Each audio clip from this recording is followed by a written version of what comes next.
So I'm going to put together the NeoDrive. First thing we do is clean up the print. There's a couple of inbuilt supports. These are best just pulled off with the, I find good luck with this little hobby blade. Just gonna get in there and break the seal between the two. There we go. So this part here is structural, it's not cosmetic. It'll get a little paint on the top, but this is covered by the foot shell.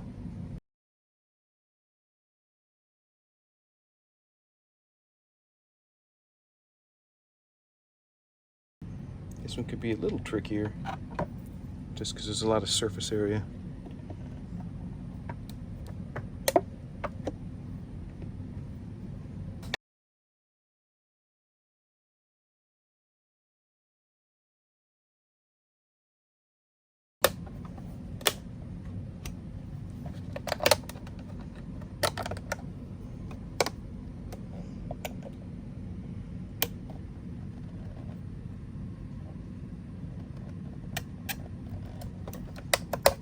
There we go. You want to paint before assembly, and just the top part's really the only part that's visible, and it's going to get weathered, so I didn't go too hog wild on it. You can see it's in the back of the droid, and there's not going to be a lot of eyeballs on that part, so I wouldn't get too crazy about it, or I didn't. All right, so first thing you need to do is make sure that you've got the embedded nut in. I forgot to do that. Had the whole droid or drive assembled on the leg, or trying to put on the leg and no nut. So do that first. You want to put the bearings in, and probably the easiest way of doing this is to press fit them, because they're super tight fit on purpose. So I just took a spare print, kind of get it as square as you can. I find using the shaft or another bolt just to kind of work it in somewhat. So I just gently and slowly work that in. You don't have to kill it, but you want to make sure that it's seated square. And when it's in, you shouldn't see it sitting proud of the surface. It should be sitting flush. So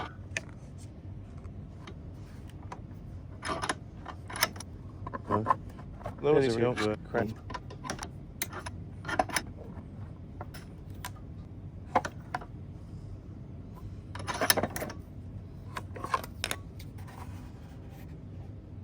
Okay, it's still sticking out a little bit. I may have a blob of plastic in there. Yeah, so that's the problem right there. This little blob of plastic right here was keeping it from going in all the way. So I guess pro tip is check that stuff beforehand. If it's not perfect,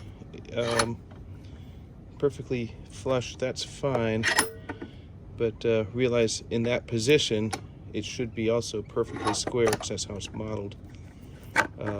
If it's not in there perfectly, it'll be at an angle and cause binding, and it won't want to spin. So right now my top is not in all the way, so I'll just give that a little squeeze.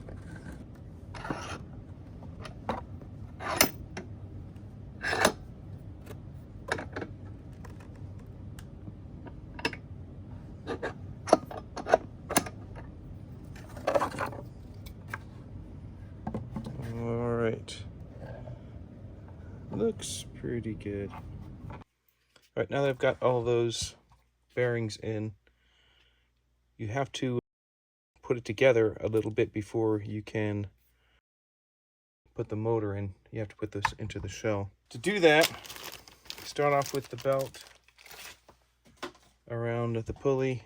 The previous video shows you how to build this wheel. It's not that hard. Basically, we're going to have a bushing and a washer in position. And this is a little bit tricky.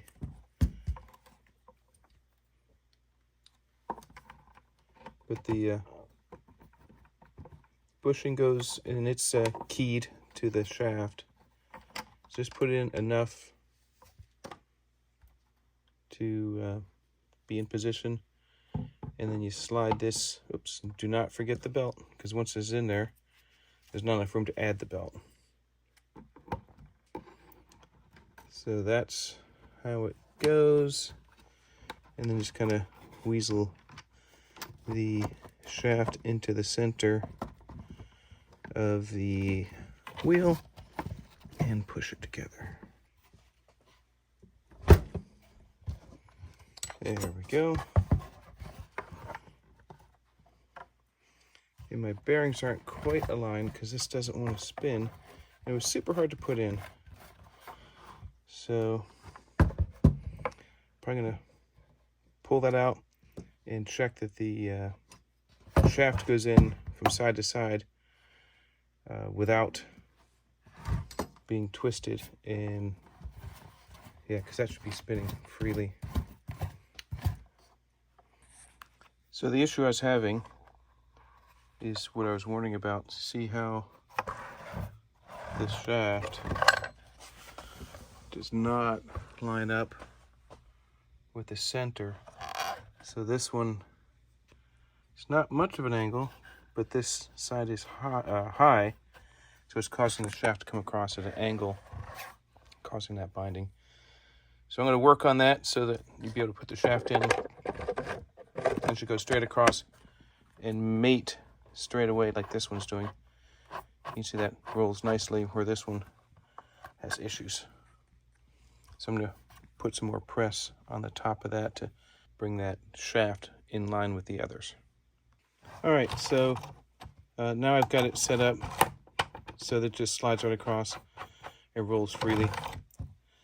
So I guess step one before you do what I just did, make sure these are flush, and do a test to make sure that the axle fits freely without distress.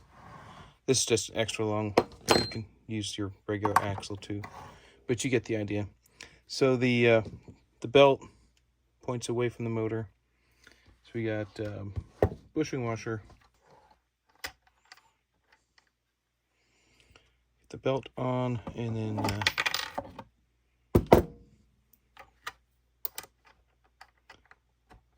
problem is you stick it out enough so it doesn't get knocked off easily.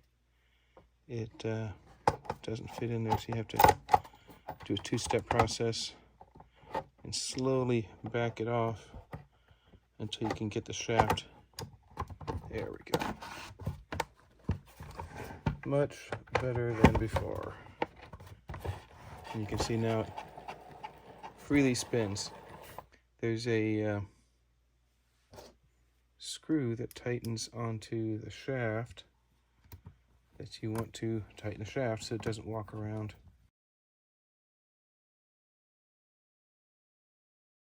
Because it's at just a little bit of an angle. There we go. Now we're going to install the Omni wheel. So this has 50 or 55 millimeter screws onto the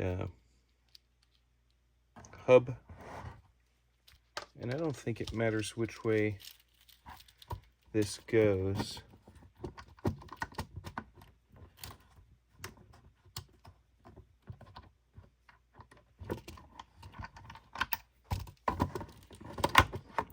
Actually, this one doesn't need a washer because it's got the metal.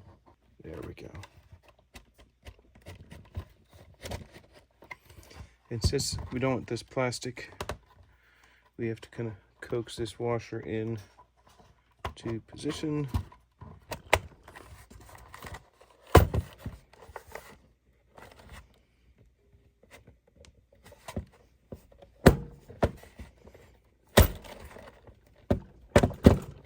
go.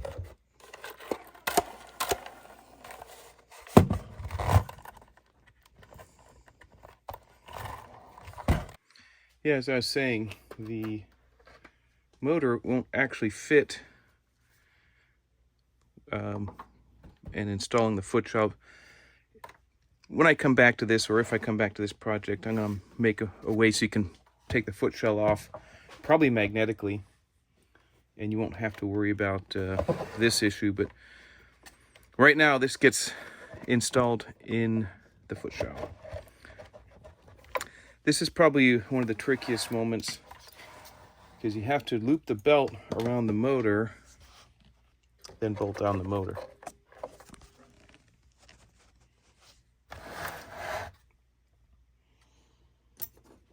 So you don't want to damage the belt. Just kind of pull it out, slide the motor in, and it'll twist back and forth a little bit.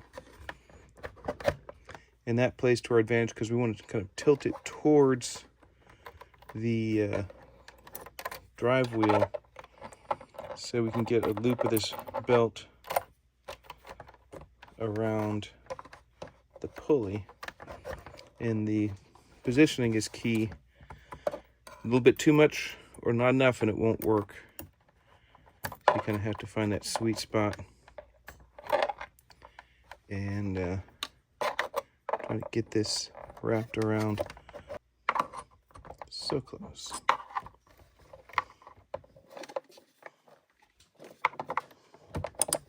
Aha, there we go. So now we need to batten down the hatches, so to speak. This is held in by several bolts. I actually start with the bottom bolts here, and we don't want to tighten them. We just want to get them started because there's 7 bolts that hold the motor in, and then, as it turns out, 5 more that hold the motor block in. All right, so that one's caught. And these are 632 1/2-inch bolts. Unfortunately, they're not metric. When you buy the planetary gear set, it comes with a stack of them, but hopefully these are available in your region. If not, I got 100 of them minus the number for this project. All right, that's in. Now we'll do the top 3.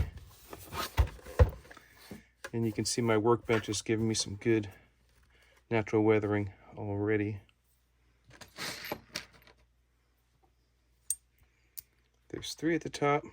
And again, we just want to start them.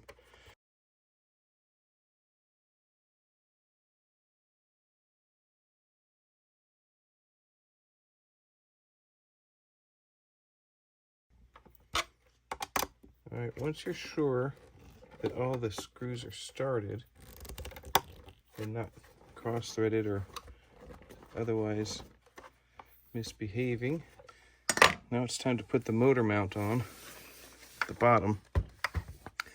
Originally I designed this to go 6 bolts, but as you can see, this one I didn't think it had to be inside, so I can't reach that one. But I can reach the other 5, and I'm going to say that's good enough. If it's not, I'll find out at DragonCon when things fail. Or if they fail. I hope they don't. So for this, here's what I was talking about. This motor mount wants to find its home. And to do that, you know, right now it can go literally anywhere in that spot. So what we're going to do is start these screws,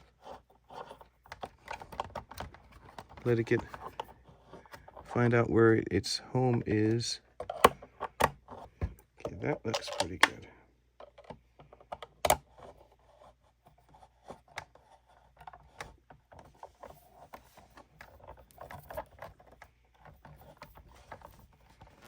Okay, that has caught. Let's do that one more time.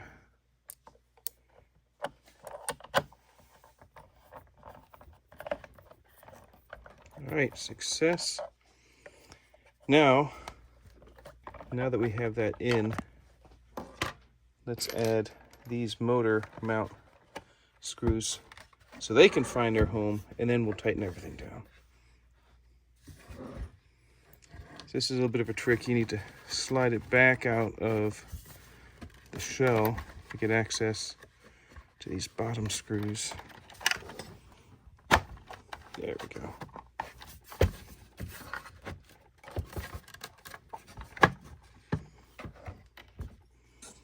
I don't know if you can see in there that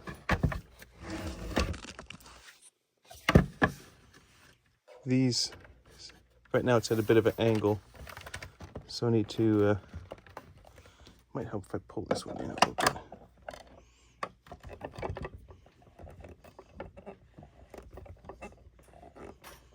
Okay, that looks pretty good. So let's capture that location.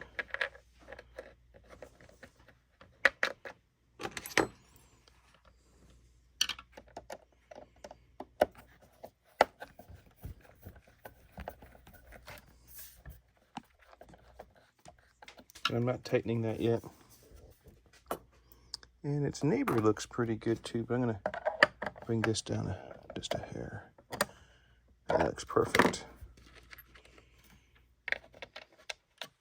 So if you're a completionist or whatever, you could find where this hole is, drill a hole and put a third bolt in there, but I'm not going to. I think it's going to be fine as is. And whoops, sorry about that. As I was saying, if I re-look at these shells, I'll make them so this won't be an issue. And then we do the same thing on this side, except now instead of the 10mm screws, you have to use these, I guess these are 25mm screws because they have to go through an extra block of plastic.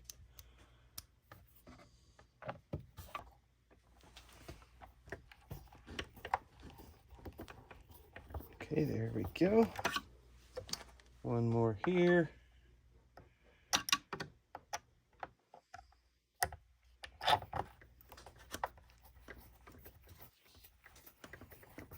Perfect. And the last one goes up in here to push it back into the shell a little bit. There we go.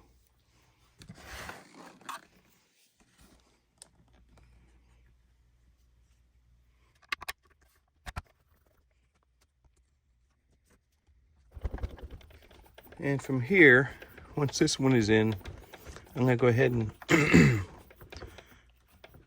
get this mostly tightened, and then I'm going to work my way around and snug all of these motor mount ones up, and then I'll continue and do the final tightening on the motor.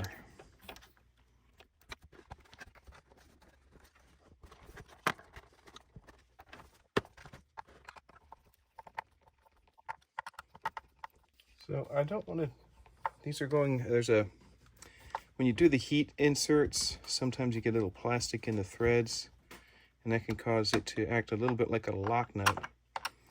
And I want to do just a little bit at a time because it'll generate heat, and I don't want to get so much heat that it starts spinning the insert and causing me problems, because that would be not catastrophic, but a super big pain to correct. Okay,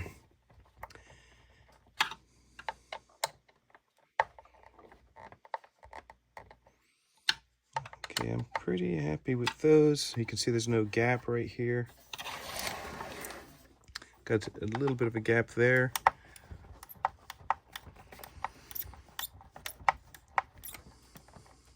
All right, that's nice.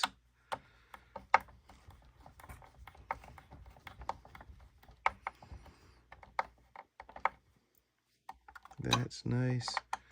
Again, we're only dealing with plastic, so we don't need to go ham, as they say.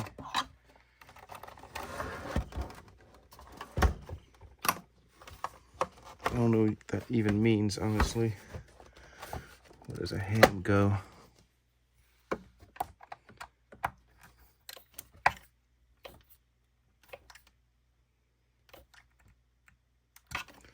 All right, I'm happy with all that. Okay, and now we'll tighten down the motor proper.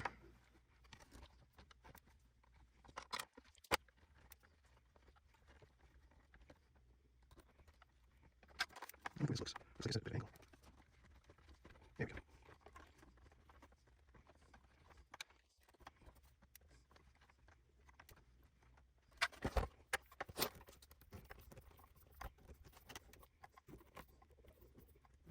Sorry about that. All right, and then finally the bottom.